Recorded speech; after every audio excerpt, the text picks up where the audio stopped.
And to introduce myself, so my name is Anne Kearns. I am, wait for it, the Education, Public Engagement and Policy Manager for the Co-Centre for Climate, Biodiversity and Water, which is an incredibly long title to say all I do is meet different stakeholders and researchers to talk about climate. I will say that on that note, to try and bring as many stakeholders together and be as mindful of different disciplines and everything else along the way, climate action and the multitude of climate crises we're facing are going to need plurality of responses. So therefore, in the tent, we encourage as many plurality of responses as possible, as long as they are respectful and mindful of each other. So this session, we've had a number of sessions all day long. So we kind of started the day looking at like climate and art and how we visualize climate. And then we moved into a bit of a conversation today about Trinity as a research institute and how the communities that we work with and the stakeholders we work with. So now that's leading nicely on to, can business be reshaped with climate at its centre? So we're joined by PhD researcher Noor, and I never checked how you pronounce your surname. Noor Boulassan. Okay, that was what I was going to say. PhD researcher Noor Boulassan, who will discuss their work on human-plant-computer interaction. And Siobhan McQuaid, Dr. Siobhan McQuaid, who's the Associate Director for Innovation, Centre for Social, Innovation, Trinity College Dublin. You looked at me for a second like that wasn't your title anymore. And then we have PI and lead researcher, Siobhan is PI and lead researcher of Go Nature Positive. And then we have Dr. Iris Muller, who is Professor of Geography in 1966 and the head of Department of Geography based here in Trinity. That was some long titles. We all need to work on shortening them. Yeah, okay. So I'm going to hand over. Noor, do you want to go first and give us a little overview of your work, and then we'll move along? So we're coming from quite different angles, to be clear, and then I think they have a nice interplay to discuss as we go. Mm-hmm. So hello everyone. So I'm Noor Boulassan. I'm a PhD researcher in computer science, and so I'm working on human-plant-computer interactions, or HPCI in short. So what are HPCI? Well, I describe them as all systems using technology to interface humans and plants on both directions. And so as you can see, that's a pretty broad topic. And that's why for the discussion, I wanted to talk more about HPCI using living plants and how those can help, I think, business innovation to envision a more sustainable future for technology. So first of all, why would HPCI be more sustainable? Well, first because they are allowing us to reduce the amount of electronics in technology, which is a huge sustainability problem. It is allowing us that because where plants can actually feel their environment, we can use them to perceive movement, to perceive change in temperature, in light, and detect that. And so this is allowing us to create many more sensors. And we can also think of them as new display, using the fact that they can grow, they can flower, the fact that we can touch them, smell them, eat them even. And this can bring more interactions. And they're also allowing to bring more nature in our cities, in our house, in our everyday life. And this is great not only for carbon capture, but also because this can teach us that plants are not objects, not just food. They are actual living beings, and that we need to learn how to take care of them. And this is also leading to, yes, green business and green capitalism and what type of innovation it's making. And if we look, for example, in the field of agriculture, where we have AI field management, where we have farm robotization or even bioengineering of crops, where when we look at them, we see that the human is disappearing. And even the nature, in a way, is disappearing if we're thinking of monoculture, where we only have one type of plants, no other nature around, no insects. And I think it's actually the symbiosis between nature and the human that is fundamental for sustainability. And that brought me to a conclusion that I don't think it is actually possible to have HPCI as a future for technology within our capitalistic and globalized economy, for two main reasons. The first one is that it is not possible to mass produce HPCI because, well, every plant are different everywhere in the world, and even if we wanted to clone them, well, they will still be different as they would grow in different environments. And what we want from technology in our society is, if you buy the new iPhone, you want it to be as it was advertised. You want it to work as it was advertised. And it is not possible when using plants. And second, plants can fail. They are not working every day. As humans, sometimes they work a bit differently, sometimes they just don't work and work the day after. And again, it's that the opposite of what technology is right now. Technology wanted to be reliable. If we're bringing back our technology every 2 days, it would not work in the economy right now. And I think those two constraints are actually great opportunities for business innovation, because it's allowing us to think of more local innovation with the people, for the people, with the plants, for the plants, but also to think of innovation as a process that not only stops when we finish the innovation, but that is a continuous process of reparation, of adaptation of the technology. So yes. Which of you want to answer? Go next, because it relates to both of your works. So, Eris, yeah, we'll go down the line.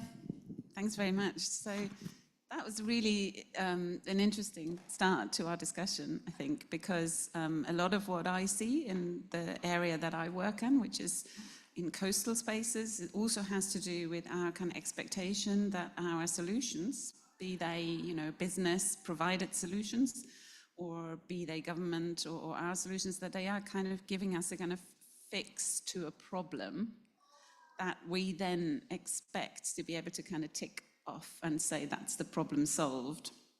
And I'll explain that a little bit more. So the area that I work in has really to do with the impact of sea level rise and the changing climate on our coastal environments, and also storms and the likelihood and magnitude of storms in the future.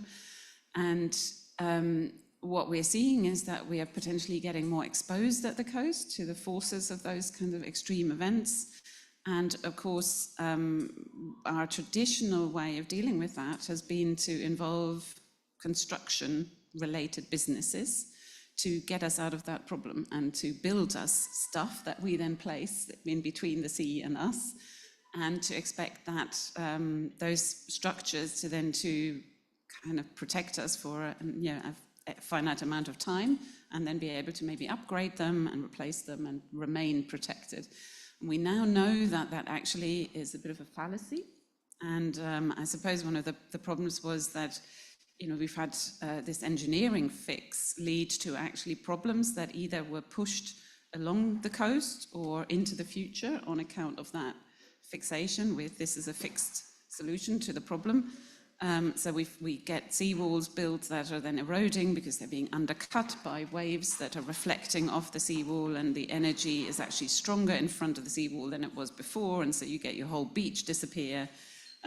Or you get the protection structure protect a cliff that would have otherwise introduced sand into the sea, and the sand would have moved somewhere else where it might have built you an ecosystem, like a dune or a salt marsh or something that would have captured carbon and would have actually done some useful things for us. But because we went for this kind of fixed solution, and often a solution that was provided by private sector businesses, with no responsibility for the future implications of the implementation of that very short-term fixed solution. And so it kind of gets built, it gets constructed, ticked off, signed off, and that's it. So now actually what we know that we need is really a much more kind of flexible approach. We know that nature-based solutions work quite well, but what is a nature-based solution in that kind of coastal dynamic context?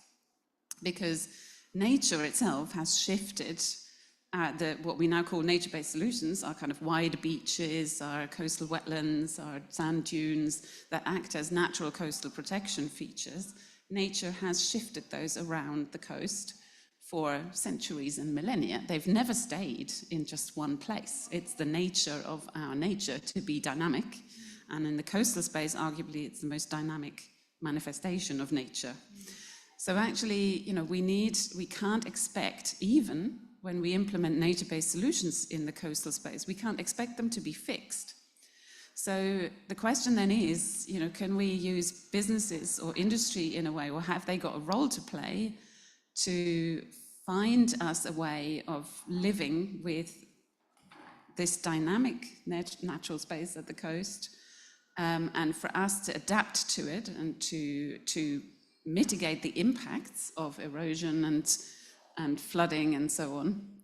And I think when I think about that, I think that really mainly my solution is that maybe we can use the incentives that drive businesses and the innovation potential that we have in the private sector and in businesses to innovate in the space of technology and tools. So your comment was really interesting in that light, that actually I do wonder whether if the innovation is in the form of devices or digital sensing technology that in a way allows us to better understand the direction in which nature is naturally moving in the coastal space, so that we can then anticipate that and move people out of the way, or maybe think about gentle interventions in nature, such as we sometimes move sand around to make it a bit easier to see nature-based solutions evolve. But it would have to be done in a very well-governed way. And this is where I sometimes get stuck, that I think, okay, we can get businesses to innovate and to maybe provide us with methods that allow us to acquire the data and the information we need in order to then respond to that shifting baseline that we continuously have. But we also need to make sure that the access to that information is fair and equitable, that the information is in the open domain, that it's open source, that everyone can use it, that we think about climate justice, and that we think about the involvement of communities who are potentially affected by the impact of climate on the coast. And I think that's where kind of governments come in, and where the governance of those industries becomes very important. So I think the private sector has a role to play, but I think there's a sort of ethical governance layer that in my thinking needs to be there as well. So maybe that's going to pass on to Siobhan. You don't have to answer the ethical question. Yeah, gosh, this is fascinating, I have to say. I had no idea about using plants for technology, and it raises a whole lot of really interesting questions, because we often look at technology, and we have communities in technology and nature, but they're looking at sensors and satellite technologies and so on. So the idea of actually using plants themselves, that's a really novel interpretation of a nature-based solution, isn't it? But just to pick up on a couple of points. So first of all, you raised the question, can it be used by businesses? And I totally understand your point, which Iris has well demonstrated, because one of the biggest problems with nature-based solutions is measuring their effectiveness, okay? The second biggest problem is financing them. And the two are completely related. Because of the nature element, which is dynamic and changing all the time, the effectiveness of nature-based solutions is really, really hard to measure. I sit in the business school, by the way, so I know nothing about the actual, don't ask me any kind of questions about the biological elements or ecological elements of nature, but I can talk to you a lot about the financing and innovation and entrepreneurship perspectives. But I think it's really interesting to look at the relationship that businesses have with nature, okay? And if we're honest with ourselves, it's not good, right? The current business relationship with nature is, according to IPBES, basically destroying the planet. We're using up all of these resources, we're not restoring them, and we need to change our relationship with nature. So one of the areas of research that I'm working on is in the area of nature-based entrepreneurship. And it's basically nature-based enterprises delivering nature-based solutions. And these are enterprises that understand, because they're working with nature and for nature. So their business model takes into account the changing perspectives of nature. And I mean, if you think about farmers, one year they could have a great crop and then the weather changes and the next year they don't. But farmers for generations have been living with that changing ebbs and flows of nature. Now, as we all know with climate change, it's got a hell of a lot worse, right? But one of the things that we're trying to do is looking at how you can bring nature-based solutions into business and support a transition of mainstream businesses over to integrate nature-based solutions into their business practices.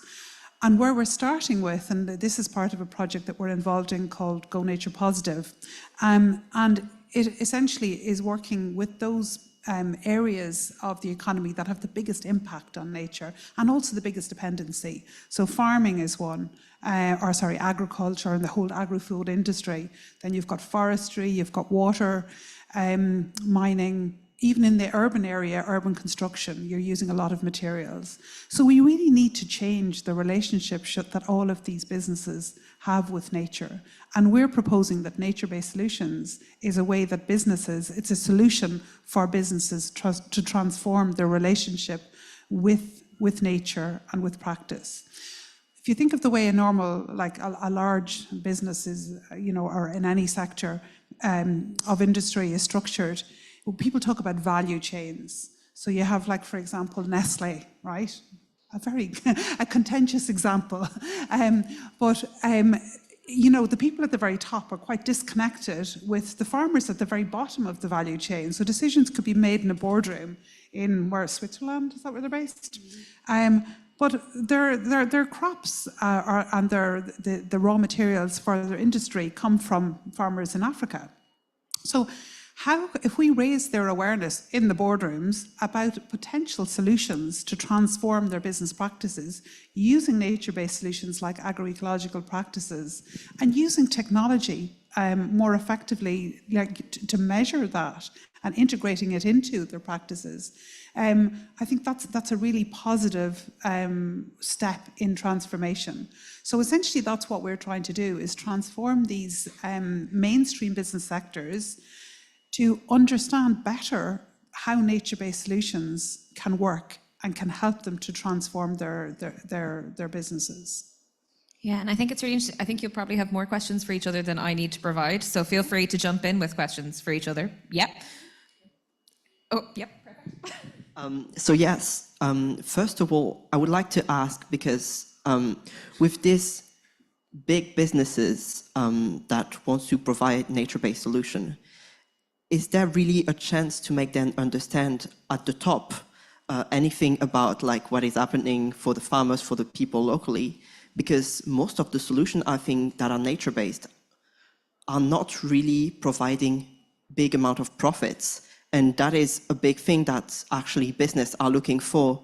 And with such huge businesses at local scale, you can make profit because you can sell services, you can sell products as well and take care of them.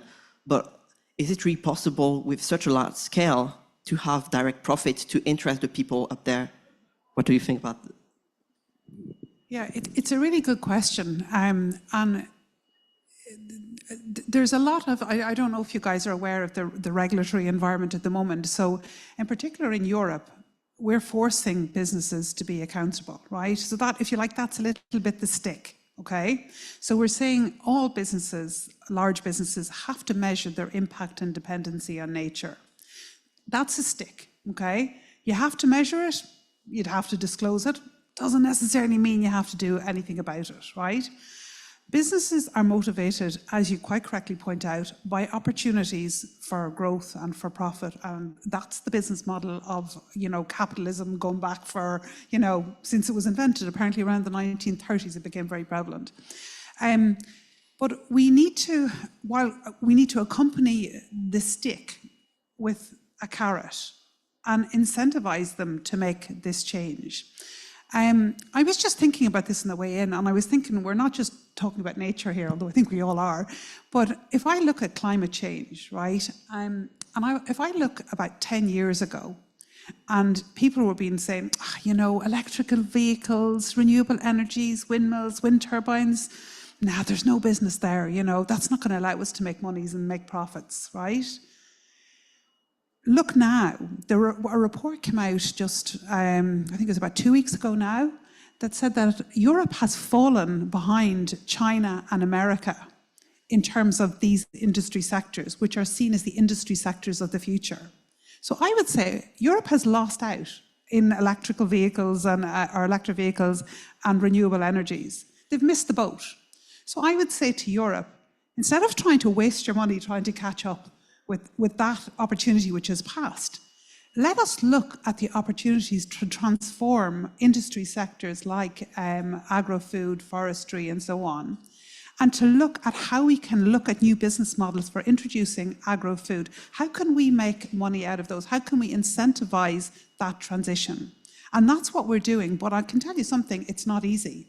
Because agroecology, if a farmer is to transform over to agroecology, and we're working with a group called Climate Farmers, and they basically are working with farmers all across Europe that want to transform their business practices.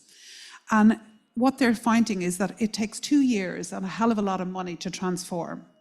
At the moment, the banks aren't interested in providing them with that money because they're going, well, sure, you're making plenty of money the way you are, so why would you want to change? And there's no, like, you're going to have to do crop rotation, and then you're going to have to, you know, if you're going to be doing, I don't know, peas one year and, like, you know, cattle the next and all the rest of it, like, there's going to be no continuity of supply. So we have a huge job to do in terms of educating the value chains. But we are doing it, and it's starting with regulation. So what I would say is we have the stick at the moment, right? But we need to spend a lot more time looking at the carrots and putting in place this whole system between, you know, the banks, the investors, the financial institutions. They all have to start changing, understanding the changes that are needed and how to support it. Yeah. But I do think that, and we're working, like I've been in Brussels all week, my God, trying to convince and change. I won't mention names, but, you know, change attitudes towards, you know, the need for this transformation. They're still fixated on catching up with China and America and AV and you know, EVs and what's the other one, OREs. That boat has sailed, right? Let's focus on transforming our industry sectors where Europe has got, you know, a real competitive, you know, strength. And let's see if we can transform those. In the same way, it is doable, to answer your question, because it's been done in renewable energies, and it's done in the energy sector, and it's done in the car sector, okay? So why can't it be done in the agriculture and the forestry sector? They managed to do it. Yeah, and I think, Iris, you can go back in here as well, because I think this is to some of your point earlier, and I think it's about what you're saying about changing values. And across all your work, I think there has been a value drive for longevity, and this is one way of doing it. We're going to do it that way, but actually we're seeing more and more the response that we needs to be as dynamic as possible. And part of that is we don't necessarily know what we're responding to, right? And I think this is like, we're not working with the best data. We're trying to change that, and we're trying to be. It's almost encouraging people to be more risk secure while being like changing risk adversity at the same time, which is an incredibly hard thing to do in built environment or government or finance. So Iris, I know you kind of wanted to come back in. Yeah, this is really, really exciting and interesting discussion. I'm so glad to be here. But I do think that those questions or those kind of points you make also, and the points that you made as well, Noor, kind of raise the issue about the fact that we may live in a capitalist system, but we're also humans, you know, we are a human species living in social relations with each other, and we have the ability to have discussions and to influence and discuss what we as humanity value. And I think maybe this is where the biggest shift can come, and where the biggest impact can come, that eventually loops back into industries and into the business sector, because we have the choice to, at least in democracy and in democratic systems, to make an influence collectively in terms of what our governments prioritize and what they incentivize and all the rest of it. So I think if we hang on to that as the positive side, and where we are actually we should all feel empowered to make a difference, we can then get towards a state where our values, you know, really shift. And it's when the values shift that you get this transition that we've seen in some of those industries and in the renewable energy sector and so on. I think ultimately the shift will have to be one where this kind of capital-driven or money-driven calculation is replaced by maybe another calculation that works alongside it or with it, which is a calculation around human justice and and loss and equitability and care, and we've seen, and in a way there's a lot of parallels between what we're discussing and the equality discussions we've had around gender equality and all the rest of it, where a lot of jobs were done that were not valued in monetary ways, but we actually recognize now that they contributed to a well-functioning, caring and healthy society. So I do think it's kind of deeper than that, but it's actually very positive, and I would be optimistic about the power that we will have to influence. You both want to come in, which is great, but also we have like less than 5 minutes left. So both of you come in. I will ask the audience to think of any questions they might have. We'll do your 2 comments, we'll see for questions, and then we'll see where we're at. Okay? Well, I wanted to say that it's actually more on what I'm working, because HPCI are mostly speculative design and artistic for now, but we can use them as a tool for learning, and that's something really important, because by teaching people a new relationship with nature and with other people as well, using technology as a medium, I think there is a lot of things we can do. And we can look, for example, at places like Makerspace, the different Fab Labs or Hackerspace, there's a lot of names, where we think of creating innovation in a very local place with the people there and everyone taking part of the process, and repairing, which is something crucial if we want to have sustainability later, not just creating products with one use. And yes, bringing this at a very bottom level to then rise it for new values, to then shift the site itself. And I think that is also great opportunity there to look at how we can use technology to do that. Yeah, thank you, Noor. I just want to go back to the point that Iris made, and I fully agree. And one of the first things that we're doing in the first year of our project is putting forward a proposal for what is a nature-positive economy. By the way, for everybody there, we have a consultation coming out where we define what is a nature-positive economy on the 14th of October. Go Nature Positive. We'll be circulating it to everybody here. But we define it as basically the net result of all economic activities lead to full ecological or full restoration of nature and prosperity for humans. So the term of prosperity implies that, in terms of, we're looking at, for example, how do you measure that? And we're looking at the UN human rights approach. How do we measure how that humans and indigenous people, who are often the stewards of nature, and local communities are included in this and not left behind? But it's how do you, the question that always comes up is growth. What's your position on growth? Are you degrowth? Are you post-growth? Are you growth? And our position at the moment is that we're not anti-growth, but we're pro-growth in sectors which are compatible with those principles of essentially full ecological restoration of nature and well-being for humans and society. And we think that these nature-based enterprises and the transition of existing industry chains to take or to basically embrace and integrate nature-based solutions is the way that we can achieve a nature-positive economy. Yeah. Is there any questions in the audience? No? Okay.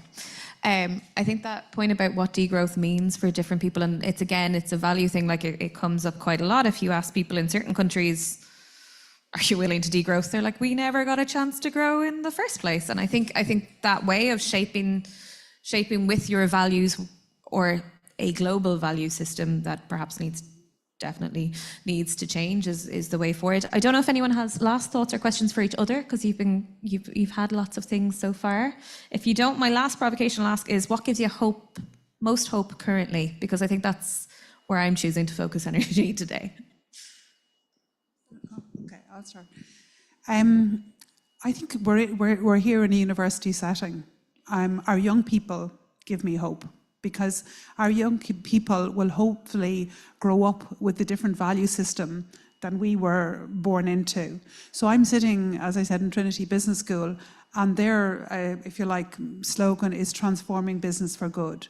And we're introducing modules right across our curriculum from undergraduate up about raising business students who are going to go out into businesses about the damages that our current business system is creating for nature and for climate.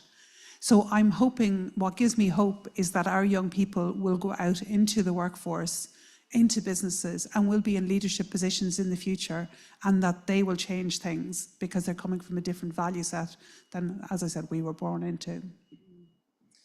Yeah, that's, you've stolen my thunder here. I was going to refer to education. You should have talked first. But yeah, that's the price I have to pay for passing the mic to. But no, I think, I mean, I'd agree with that. And I think maybe I'd add to that, it's also the willingness to have an open mind and collaborate across disciplines and across spaces and across groups and interculturally and so on. I think that's really, really grown and that's challenged us because it's difficult. But I think there's a real sort of sense of intent there to broaden our minds with each other. And I think social media and just the general way in which we're all connected and networked, I mean, it has its downsides, but it also has its upsides, and it is making it easier for that next generation to kind of become mobilized and to get in touch with one another. We've seen that in the Fridays for the Future and, all of those kinds of initiatives. So I would say, absolutely, it's really, really important. A lot of the people we educate in geography also go out and take up these kinds of leadership positions because they can see that interdisciplinary thinking value. And I think that's what gives me hope on top of what you said. Thanks. Well, I agree with both of what you said. And I would add that what gives me hope is also the creativity that we see everywhere. Like in what I'm researching, I see so many creative ideas in also art domain, the multidisciplinary approach you were talking about. And I think it's with this creativity that we can also imagine new futures and what future could be. And it's really important to have this imagination of new models for later. Yeah, that's great. I encourage everyone to go watch the sessions that happened earlier this morning when we talked about visualizing climate and creativity. So that's it for now. I want to say thank you to our panelists for willing to state how differently they wanted the world to change. That's great. And yeah, big boola bus.